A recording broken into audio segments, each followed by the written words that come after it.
Praise the lord. ప్రభునందు ప్రియులందరికీ వందనాలు. దేవుని నామములో మీకు శుభాభివందనాలు తెలియజేస్తున్నాను. ఈ దినం దేవుడు మనతో మాట్లాడబోయే వాక్యాన్ని గురించి ధ్యానిద్దాం. మత్తయి రాసిన పత్రిక మత్తయి సువార్త 7వ అధ్యాయము 7వ వచనం నుంచి. అడుగుడి మీకు ఇయ్యబడును, వెదుకుడి మీకు దొరుకును, తట్టుడి మీకు తీయబడును. అడుగు ప్రతివాడును పొందును, వెదుకువానికి దొరుకును, తట్టువానికి తీయబడును. Praise the Lord. హల్లెలూయా. దేవునికి స్తోత్రం అండి. దేవుడు ఈరోజు మనకి మంచి వాగ్దానాన్ని ఇచ్చాడు. మంచి వాక్యాన్ని దేవుడు మనతో మాట్లాడబోతున్నాడు. అడుగుడి మీకు ఇవ్వబడును. ఒక్క మాట చాలండి ప్రియులారా. దేవుడు అడగమంటున్నాడు మనల్ని. మన పరలోక తండ్రి మనకి ఏమి కావాలో ఆయనకి ముందే తెలుసు కనుక అడుగుడి మీకు ఇవ్వబడును. మనకి ఏది అవసరమో అది మనం అడిగినప్పుడు దేవుడు తప్పకుండా మనకిస్తాడు. మన పిల్లలు మనలో ఒక్కోసారి అడుగుతూ ఉంటారు. అది ఎలాంటిదై ఉంటుందంటే అది వారికి ఇవ్వకూడనిదై ఉంటుంది. కొన్నిసార్లు పిల్లలకి ఇచ్చేవి ఉంటాయి, ఇవ్వకూడనివి ఉంటాయి. అలాంటప్పుడు మన తల్లిదండ్రులుగా చాలా ఆలోచన చేస్తాం. అయితే ప్రియులారా, ఇక్కడ దేవుడు అడిగుడి మీకు ఇయ్యబడును. తల్లిదండ్రులని పిల్లలు అడుగుతారు. మనం ఎవరిని అడగాలి? దేవుడిని అడగాలి. దేవుడిని అడగడం కోసం ఇక్కడ వాక్యం మనకి నేర్పిస్తుంది. అడుగుడి మీకు ఇయ్యబడును, వెదుకుడి మీకు దొరుకును. అడగమంటే పరలోక తండ్రిని అడుగుతాం. వెతకాలంటే ఎక్కడ వెతకాలండి? ఎవరిని అడగాలండి? ఎక్కడికి వెళ్ళి వెతకాలి? ఎక్కడ దొరుకుతాయి అని అనుకుంటాం. మన పరలోక తండ్రి ఎక్కడ వెతకమంటున్నాడంటే దేవుని సన్నిధిలో, దేవుని ఎదుట ఆయన వాక్యాన్ని వెతకమంటున్నాడు. ఆయన మాటలు వెతకాలి.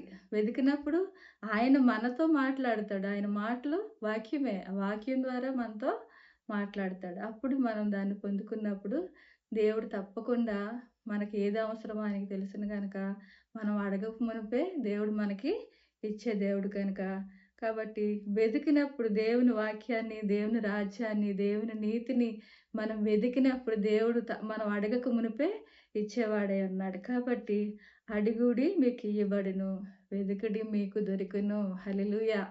వెతకాలి దేవుని వాక్యాన్ని, దేవుని మాటని మనం వెతికి కనుక్కున్నప్పుడు, దేవుని నీతిని, రాజ్యాన్ని మనం కనుక్కున్నప్పుడు తప్పకుండా దేవుడు మనకి మనం అడిగినవన్నీ దొరికేలా చేస్తాడు. తట్టుడి మీకు తీయబడును. ఏం తట్టాలి? హృదయం అనే తలుపుని మనం తట్టుకోవాలి. ఆ హృదయం అనే తలుపు తెరిచినప్పుడే దేవుడు మనలోనికి వస్తాడు. అందుకంటున్నాడు దేవుని వాక్యంలో, ఇదిగో తలుపు నద్ద నుండి నేను తట్టుచున్నాను. ఎవడు తలుపు తీయనో వాని ఇంటిలోనికి ప్రభు వచ్చి మనతో కూడా ఆయన కలిసి భోజనం చేసినని ఉంటుంది. కాబట్టి ప్రియులారా, మన హృదయాన్ని తెరవాలి. తెరిచి మన హృదయంలోనికి దేవుని ఆహ్వానించినప్పుడు దేవుడు మన ప్రతి అవసరతను కూడా తీర్చుతాడు. క్రీస్తు మహిమైశ్వర్యంలో మీ ప్రతి అవసరము తీర్చబడునని దేవుని వాక్యము ఫిలిప్పీయులకు రాసిన పత్రికలో సెలవిచ్చినది. కాబట్టి ప్రియులారా, నాకు ఏ అవసరం అన్నా సరే ఫిలిప్పు 4:19 నాకు చాలా బాగా గుర్తొస్తుంటుంది. ఎందుకంటే క్రీస్తు మహిమైశ్వర్యంలో మీ ప్రతి అవసరము తీర్చబడును. క్రీస్తే మన ఐశ్వర్యము. ఆయనే మన ఆస్తి. ఆయనే మన స్వాస్థ్యము. ఆయన దగ్గర లేనిదంటూ లేదు. సర్వ సంపదలు ఆయన చేతిలో ఉన్నవని వాక్యం చెప్తుంది. కాబట్టి మనం ఎవరిని అడగాలి? మనుషుల వద్దకు వెళ్తాం, మనుషుల చుట్టూ తిరుగుతాం. వాళ్ళు అడగాలి, వీళ్ళు అడగాలి అని ఏవేవో ఆలోచనలతో వ్యర్థంగా మన సమయాన్ని పాడు చేసుకుంటాం. లాస్ట్‌కి ఎవరు గుర్తుకొస్తారు తెలుసండి? తండ్రి, ప్రభు అయిన తండ్రి మనకి గుర్తుకొస్తాడు. అప్పుడు ఏమంటాం తెలుసా? ప్రభువా, నువ్వే నాకు దిక్కు, నువ్వే నాకు సహాయం చెయ్యి అనేసి అప్పుడు మనం దేవుని మీద ఆధారపడతాం. అంతవరకు కూడా మనుషుల వైపు చూస్తాం, ధనవంతుల వైపు చూస్తాం, నాయకుల వైపు చూస్తాం. ఎవరు మనకు సహాయం చేస్తారా అని వెతుకుతాం. కానీ దేవుడి దగ్గర మాత్రం మనం వెతకం. కానీ ప్రభు ఏమంటున్నాడు? వెతకండి మీకు దొరుకుతుంది అంటున్నాడు. అడగండి మీకు నేను ఇస్తాను అంటున్నాడు. కానీ మనం ఎవరెవరినో అడుగుతాం, ఎవరైనోళ్ళు అడుగుతాం. వాళ్ళు ఏవేవో సాకులు చెప్పి తప్పించుకుంటారు. ఎందుకంటే ఏమో వీళ్ళు ఇవ్వగలరో లేదో, మనం ఇప్పుడు ఇస్తే వస్తుందో రాదో, వీళ్ళు ఇవ్వలేరేమో, తీర్చలేరేమో, ఇలాంటి అనుమానాలతో ఇవ్వాలని ఉన్నా సరే వాళ్ళు మనల్ని దూరం పెడతారు. కాబట్టి ప్రభు అంటున్నాడు, నేను మీకున్నాను. నన్ను అడగండి. మీకేం కావాలో మీ పరలోక తండ్రికి తెలుసు కనుక మీరెవరిని అడగాలి? తండ్రిని అడగాలి. కాబట్టి అడుగుడి మీకు ఇయ్యబడును, వెదుకుడి మీకు దొరుకును, తట్టుడి మీకు తీయబడును. హల్లెలూయా! దేవుడు తెరిచి పట్టుకోగా, ఆయన ద్వారాలు తెరిచి పట్టుకోగా ఎవరు మూయగలరండి? ఆయన పరలోక ద్వారాలు తెరిచి పట్టుకున్నప్పుడు ఆయన ఐశ్వర్యం చొప్పున ఆయన మనకి అనుగ్రహిస్తాడట. ధారాళంగా ఇస్తాడట. అప్పుడు దేవుని కార్యాన్ని మనం చూడగలుగుతాం.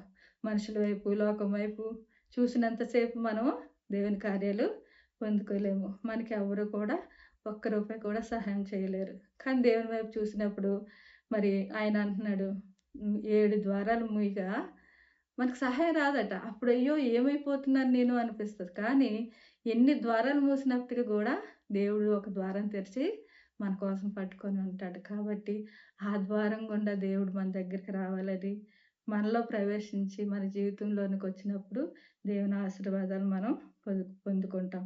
కాబట్టి అంటున్నాడు, ఇక్కడ ఒక 9వ వచనం చూద్దాం. మీలో ఏ మనుష్యుడైనను తన కుమారుడు తన రొట్టెను అడిగిన యెడల చదవమ్మా. వానికి రాతినిచ్చిన, రాతినిచ్చిన, చేపను అడిగిన యెడల పామునిచ్చిన, చేపను అడిగిన యెడల పామునిచ్చిన. హల్లెలూయా! ఇహలోక తల్లిదండ్రులుగా మన పిల్లలకి అప్పైనా, లేకపోతే ఆస్తయినా ఏదైనా సరే మంచిగా ఇవ్వాలని ఆశపడతాం. అప్పయితే ఇవ్వమనుకోండి, ఆస్తి గాని, మంచి ఫుడ్ పెట్టాలని, మంచి చదువు గాని, మంచి సంబంధం తీసుకొచ్చి బిడ్డలకి మంచి భాగస్వామినివ్వాలని, ధనవంతులు కావాలని, మంచిగా జీవితంలో స్థిరపడాలని పిల్లల కోసం మనం ఆశించేస్తాం. చాలా ఆశ పెడతాం. ఎందుకంటే అది దేవుని దగ్గర పెట్టకుండా మనమే ఆశించేది కాబట్టి. కానీ అందుకు దేవుడు అంటున్నాడు, మీరు మనుషులుగా ఉండి మీ పిల్లలకి రొట్టెని ఇవ్వాలనుకున్నప్పుడు నేను రాతినిస్తానా? కాదు కదా! మనుషులు మనం మన బిడ్డలకి మంచి ఆహారం పెట్టాలి, మంచి చదువు ఇవ్వాలి, మంచి భవిష్యత్తు ఇవ్వాలని మనం ఆశపడినప్పుడు మన పరలోకపు తండ్రి అంతకన్నా ఘనంగా, అంతకన్నా గొప్పగా ఆశీర్వదించాలని, ఇవ్వాలని ఆయన అనుకుంటాడంట. రొట్టెనడిగితే రాతినిస్తాడండి మన దేవుడు? రొట్టెనే ఇస్తాడు. మంచి ఆహారాన్ని, మంచి ఈవులని, మంచి ఆశీర్వాదాలను మన బిడ్డలకి దాచి ఉంచాడు. యెహోవాయందు భయభక్తులు గల వారి బిడ్డలకి ఆయన దాచి ఉంచిన మేళ్ళు ఎంతో గొప్పవి. ఆ గొప్ప ఆయన మేలుతో మన బిడ్డలు దీవించబడాలని ప్రభువుని అడుగుదాం. తర్వాత మరి చేపనడిగితే ఏమి పావునిస్తానా అంటున్నాడు దేవుడు. మన చేపనడిగితే చేపనే ఇస్తాడు దేవుడు. పామునిచ్చే దేవుడు కాదండి. మనకి హానికరం చేసే దేవుడు ఎంత మాత్రము కాదు. ఇంత అపాయం గాని, ఎటువంటి హాని గాని మన దగ్గరికి గాని, మన బిడ్డల యొద్దకు గాని రానివ్వకుండా దేవుడు ఎల్లప్పుడూ తన దూతలతో మన బిడ్డల చుట్టూ, మన చుట్టూ ఆయన రక్షణ కవచంగా తన ప్రాకారములు మనకి ఉంచి ఉన్నాడు కాబట్టి మనం అడిగిన ప్రతీది కూడా దేవుడిస్తాడని నమ్మి దేవుని స్తుతించి ప్రార్థిద్దాం. దేవుడి వాక్యాన్ని దీవించి ఆశీర్వదించును గాక. ఆమేన్.